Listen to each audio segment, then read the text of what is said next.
Previously, Shai Massot advises our undercover reporter on how to set up a pro-Israel movement in Britain. That's it. That's the way you establish organization. Tensions remain high after a dispute over anti-Semitism at the Labour conference. I saw Jackie Walker on Saturday and thought, you know what, I can take her. She's like 5'2" and tiny. Whoa. Oh my gosh. Well, that says it all. In part 3 of The Lobby, our undercover finds himself at the center of a scandal as he secretly records events described by the media as anti-Semitic acts. For the first time, the other side of the story.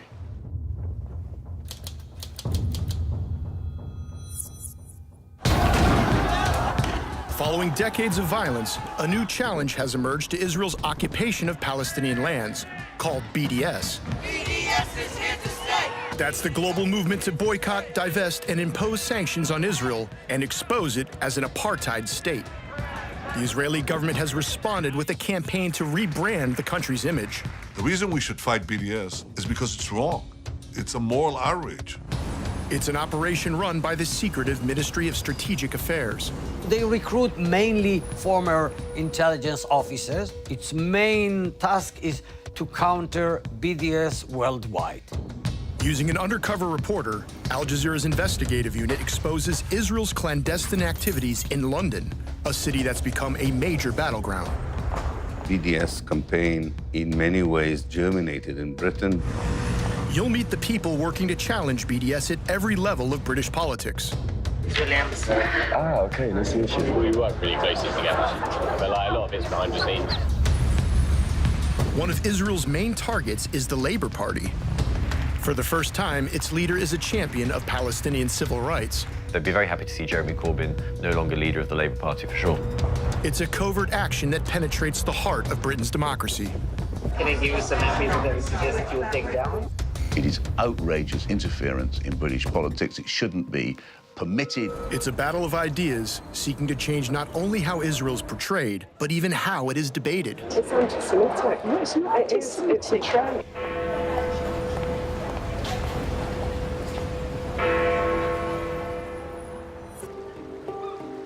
The Labour Party is holding its annual conference in Liverpool.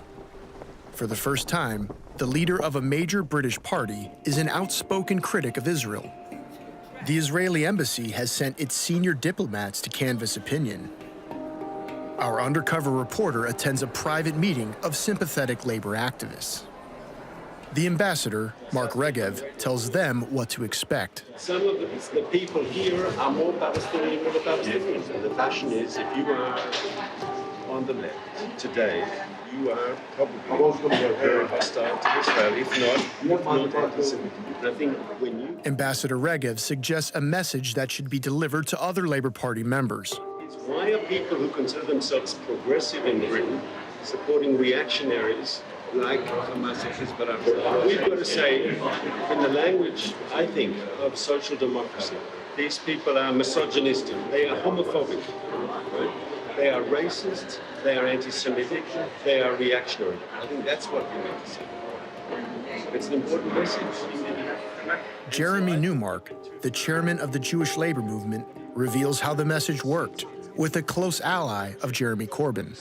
Just to get Clive Lewis as one of Corbyn's key lieutenants onto an openly Zionist JLM platform took a lot of heavy lifting.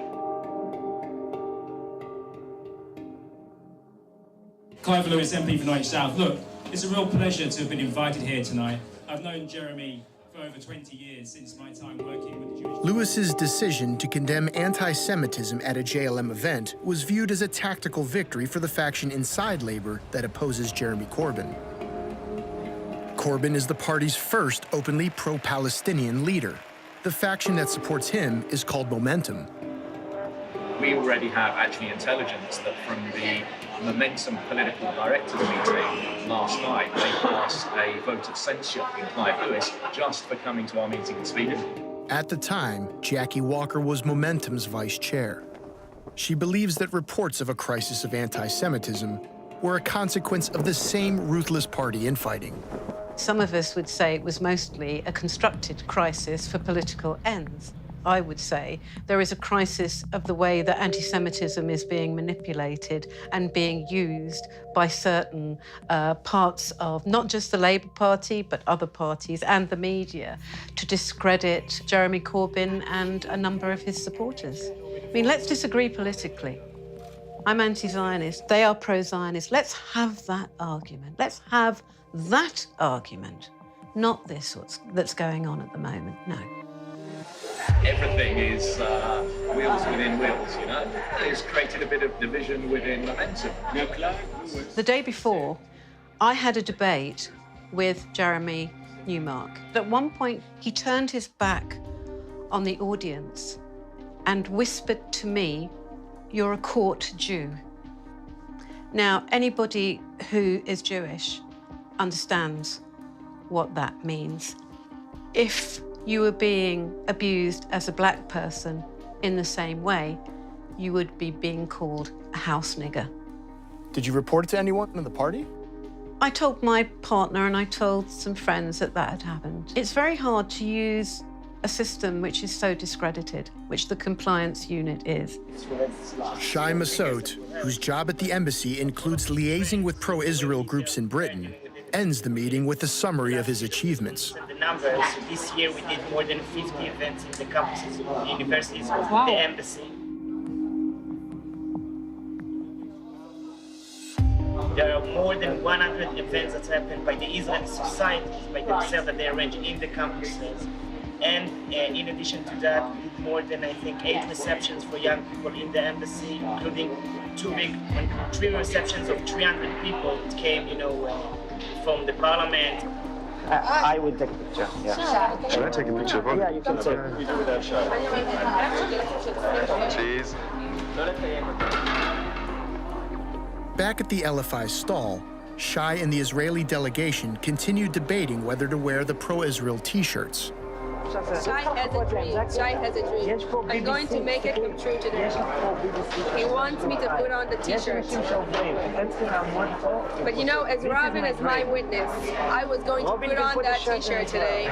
And I have a dream that an activist will not be ashamed of what he's representing. I'm not ashamed of what I'm representing. It's a T-shirt, and it's such a huge message. I'm a genuine, it's a genuine question. If you say... One party member was attending her first conference. I heard there was a Labour Friends of Israel stall, and I thought this would be a really good opportunity to have a dialogue with a group I know who have a lot of influence, and it'd be very interesting to hear their ideas. So I found where their stall was. Can I just ask you, yes, we're very anti the settlements. What is Labour Friends of Israel doing about that? They are we make our view clear, and we meet with people at all levels in Israeli politics and diplomatic circles, etc. And we make it absolutely clear we're not friends of Israel, enemies of Palestine. Hence our new campaign launching next month and that we're showcasing here.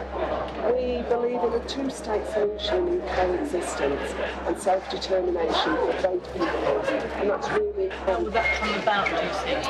Well, our job is to support any possible means that can bring it about. So what are we supporting is a coexistence project, which is what this is about. I had no idea, quite honestly, who was behind the stall. There was a woman behind the stall. My first series of questions from memory was simply to say I was very interested to know how a two-state solution would come about. What would be the details, not a slogan, but the details. What about Israeli occupation? Well, what we want is a two-state solution. And the reason we've not got it now at the moment is because there's a distinct lack of security for Israel.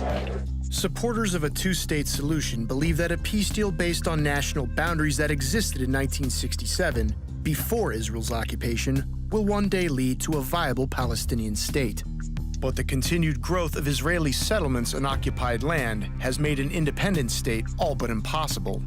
If you look at a map of the West Bank and East Jerusalem today, you are looking at a fragmented territory that Israel has colonized now for almost half a century.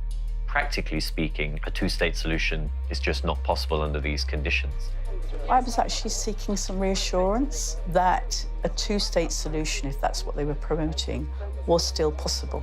This is a big picture situation, and we want a two-state solution. Well, no, you've said it a number of times, but what steps? Because, you know, so the Labour Party is saying... I'm not going to defend or criticise. But you seem as if you are defending Israel. I would defend Israel. I'd defend Israel's right to exist. I'd defend Israel as a democracy and a social democracy. We don't suffer by We have to be very, very careful not to let our feelings about this more. So no feelings come into account. I'm not being anti-Zionist. We have to be very careful. Don't we all want a two-state solution based on coexistence and peace? I said time and again, I'm here to talk about the two-state solution which you are promoting. And this is what I'd like to learn about.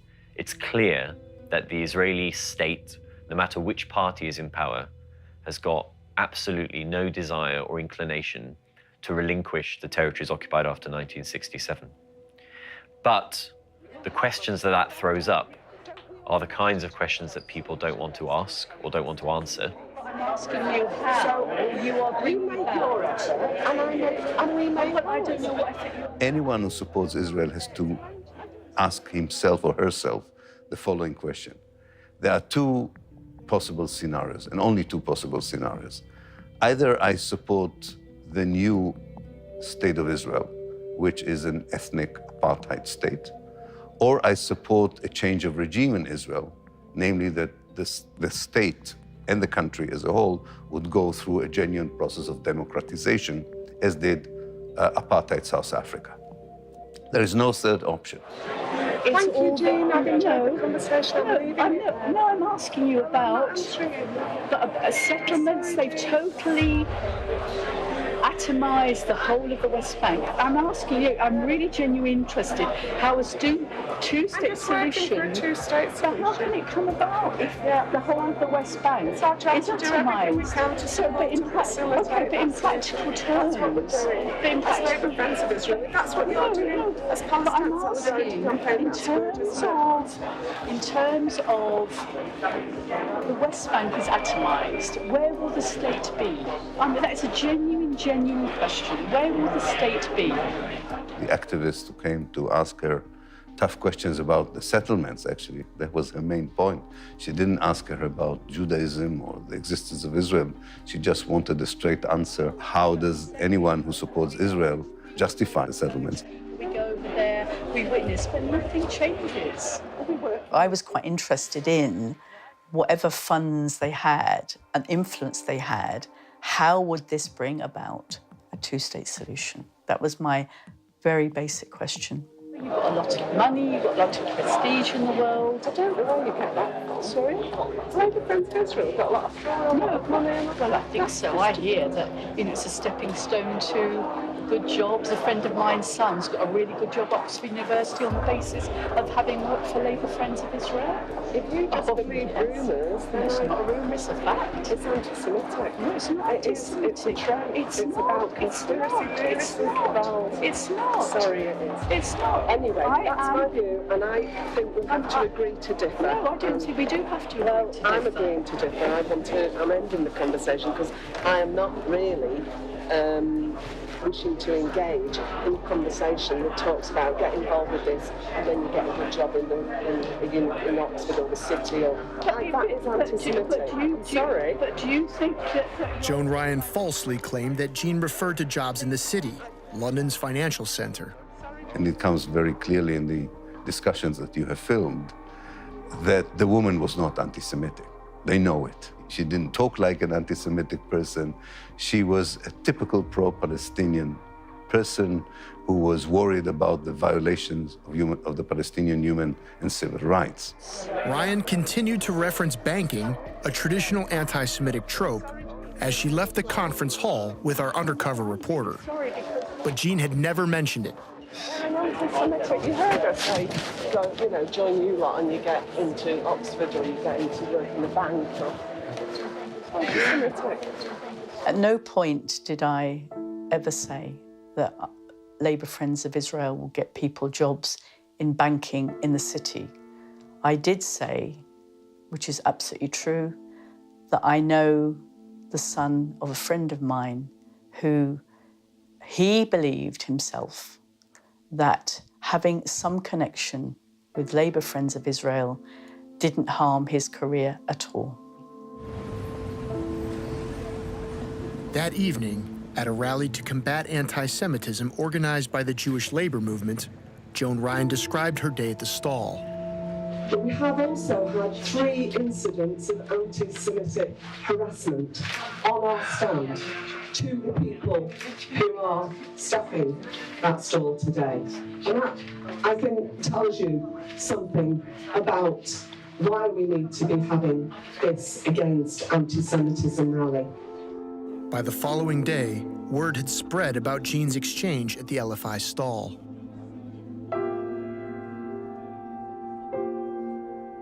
Several MPs came by and expressed concern, including Jeremy Corbyn's former challenger, Angela Eagle. I think we had a couple of problems yesterday, but today's been better, where we did have one person towards the end of the day come and say the anti-Semitism is just being used to crush Jeremy, and that the allegations are sort of made up to a certain extent, which is obviously awful, but compared with stuff yesterday, it's sort of not quite as bad.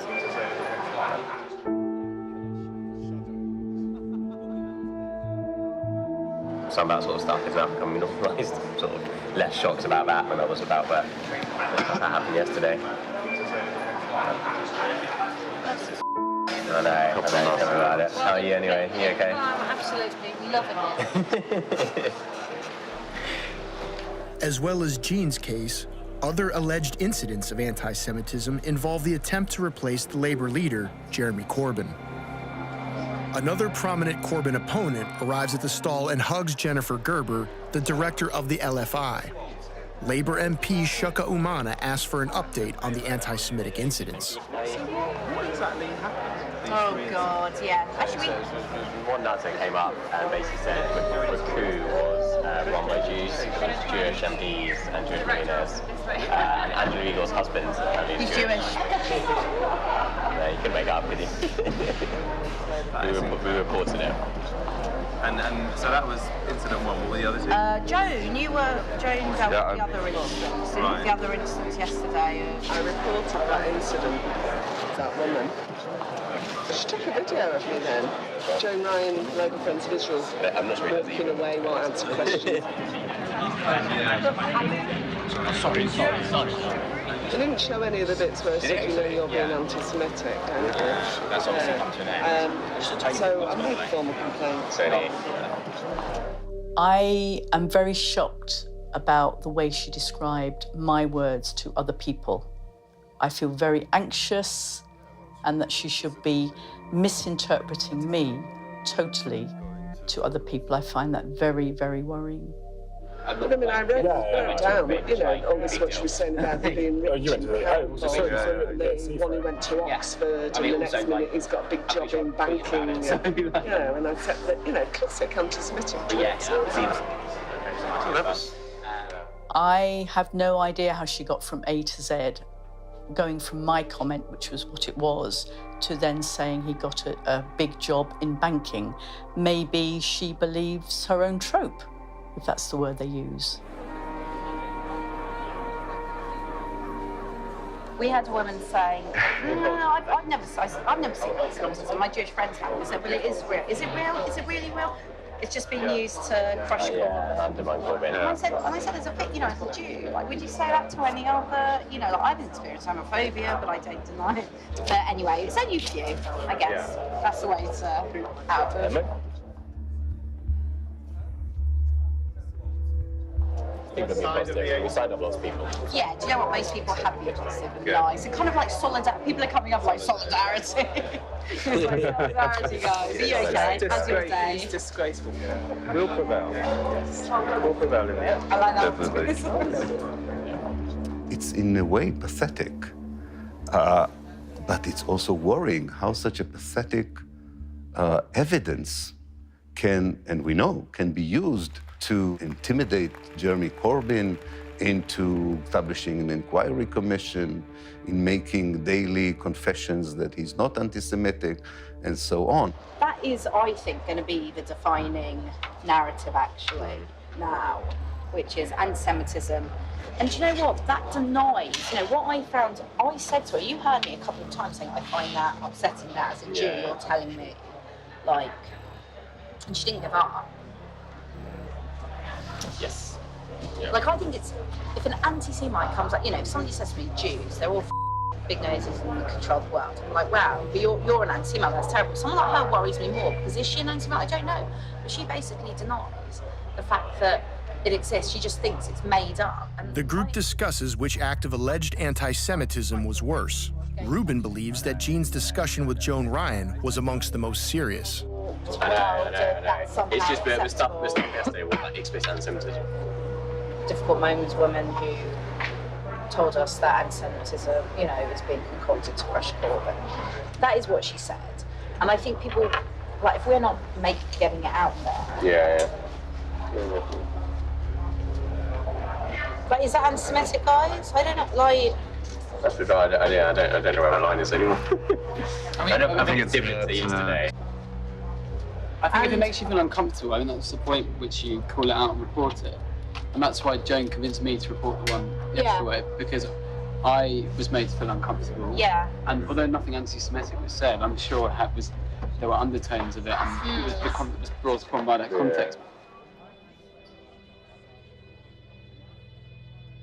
I thought Labour Friends of Israel were talking about Palestine because they were promoting a two-state solution. Now I find they don't want to talk about Palestine. And if you do talk about Palestine, it would appear you're kind of sucked into having an accusation of anti-Semitism brought against you. At the end of the day, if you feel offended by it and uncomfortable for it, this should be a safe space, and anything that breaks that should be reported, I think. There is that line, obviously. So they're really scratching the bottom of the barrel to make a list of 2.5 cases of anti-Semitism. 2 out of the 3, they themselves are not totally sure that they fall into their own strict definition of anti-Semitism. Jean was unaware that her exchange with Joan Ryan had made national news and that a complaint of anti-Semitism was lodged.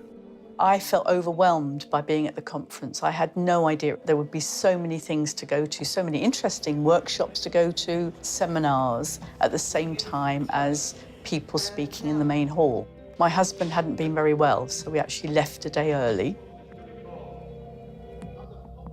Shortly after, Joan Ryan's assistant emailed Robin asking him to be a witness to Jean's alleged act of anti-Semitism. I kind of feel it was an anti-Semitic, trope against Israel and like Jews controlling and having power and money. I think, although she didn't say Jews and she said Israel, it's definitely on the line. Do you know what I mean? Because if she had said the word Zionist, I would have said 100%, 100%. Despite being unsure of what he had witnessed, Richardson had no qualms about the expulsion of a fellow Labour Party member. How it works is, you make the complaint and then the Labour Party within their own rules will decide. I suspect, I don't know, but I suspect this woman might be potentially banned, but she did say something that was anti-Semitic. After Jean had left the conference, she was contacted by a Labour Party investigator. He would only say that it was about a serious incident. I was thinking, had I seen a fire take place? Had I seen someone throw a bottle? Had I seen a fight break out? I was really racking my brains thinking, what incident had I seen? Was I aware of? Was I a witness to something? And almost by return came an email that it was my conduct that was being investigated. I was totally shocked. That was like a real bombshell.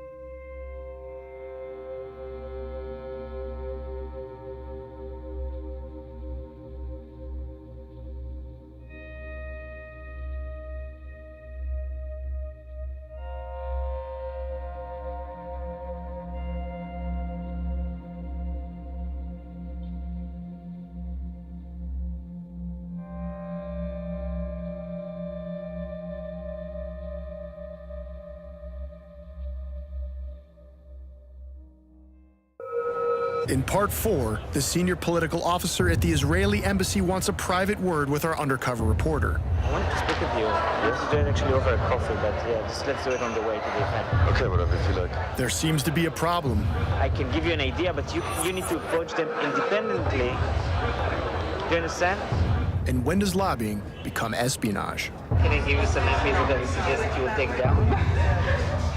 Well, you know, if you look hard enough, I'm sure that there is something that they're trying to hide. It strikes me that this is the sort of job which the intelligence services should do, to have a good look at what's going on.